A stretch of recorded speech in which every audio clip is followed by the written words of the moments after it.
Hi guys, I am going to take today just to talk a little bit about what happens when your home is under contract and some specific dates that would be important to you. So if your home is recently under contract, pay special attention to what I'm about to say. There's certain things called dates and deadlines, and I'll go through just a few of them, about 4 that we need to talk about that should be important to you and maybe on your calendar. First is going to be the effective date. There's a date of the contract, which is the date that the buyer made the offer. And then there is an effective date, which is on the very last page of the contract, and that is the date that's going to start everything I'm about to talk about. In paragraph 5 of our local contract, we talk about closing and possession. Closing and possession is the time that you're going to go and actually close on the property and it becomes yours, and then the possession date is typically the same time but could be spelled out differently in that paragraph.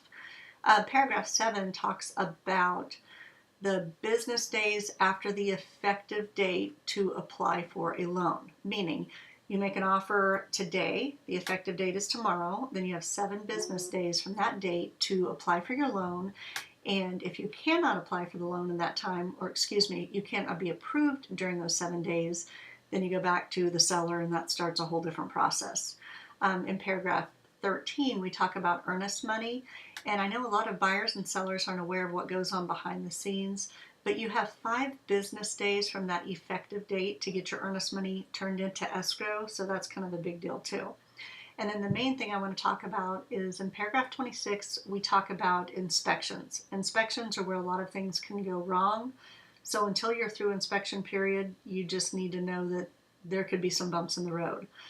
You have 10 business days, you have 10 days if there's not a date put in the blank for the amount of time to do inspections. Let's say we've got 10 days in there. So 10 days from the effective date, and then the buyer has 2 business days after that 10-day period is up to compile any reports that they found and find out what they consider a deficiency in the home.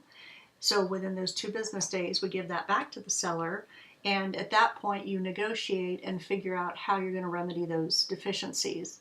And that is a 3-day business day period to negotiate any deficiencies found. So if there are deficiencies found, you can either accept the property as is and just know that you have those deficiencies to deal with. You can ask the seller to fix them, or you can negotiate and say maybe a $500 allowance depending on what the problem is. Those are the big things to remember and talk about. I am now going to pass this off and let you know that if you have other questions about the timeline or anything in the contract, give me a call, leave a comment below. I'll be happy to help. Thank you.